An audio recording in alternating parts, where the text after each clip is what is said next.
but Right. he was making a conscious effort to better himself, to say, I'm going to be somebody when I get out, way before that law changed. And I think that should have some play in it. I think he should be a free man right now. How much longer is he looking at being incarcerated?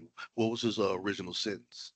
If it, how many more years he got? Tiffany, I three, think like four, 4, but I think he was just really sentenced under the wrong statute, so on it the was like, under the wrong status, right? yeah.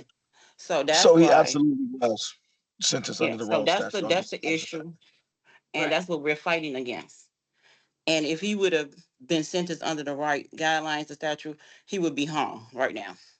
And they came out with a new law. I don't know what bill it was or whatever, but he haven't earned 1 day of good time.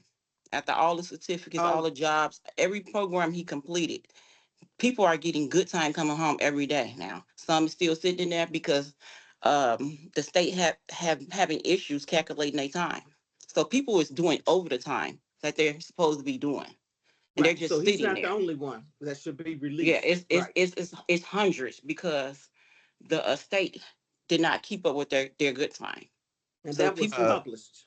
That was published in the paper and that the state is and behind. and and then Brian being a person who, while in prison, working in inside of many programs as well as being employed inside of prison, but and not just education. All of those things combined allows him opportunity to be given good time that everybody else is privileged to. But for whatever reason, there has been it's been stagnant when it comes to issuing him his good time, which has affected his ability to be free. And had he been statute, I mean, have he been sentenced under the correct statute, he would have been released by now and been home with his family. And that's been something that we've been trying to correct for a few years now. I've been a huge supporter of his, along with his family, and supporting them along the way in this fight for his release. I think that the matter that we've been trying to call attention to is, why is he still in prison? This man is not a threat Exactly. to anyone in society. Not only that, this man has continued to achieve positive and productive things when it comes to moving the narrative forward through education, through mental health services, through being an advocate inside of prison. We're working with youth, being a voice out here, still on the streets, using his voice for while he's inside, and communicating with youth, and talking to them about making better choices, and carrying themselves with dignity and value, and valuing those that they come into contact with every day. So to continue to hold someone like that in prison is absurd to me.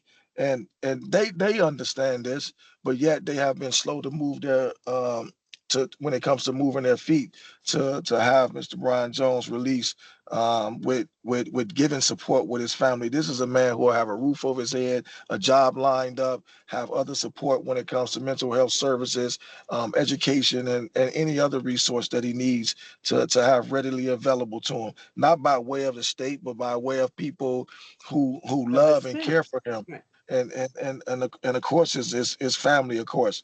And for them to continue to make this a stagnant process, that's why it's important for us to continue to keep the pressure on, and make a vital and important call to ask why is Brian Jones still incarcerated, and fight for his immediate release.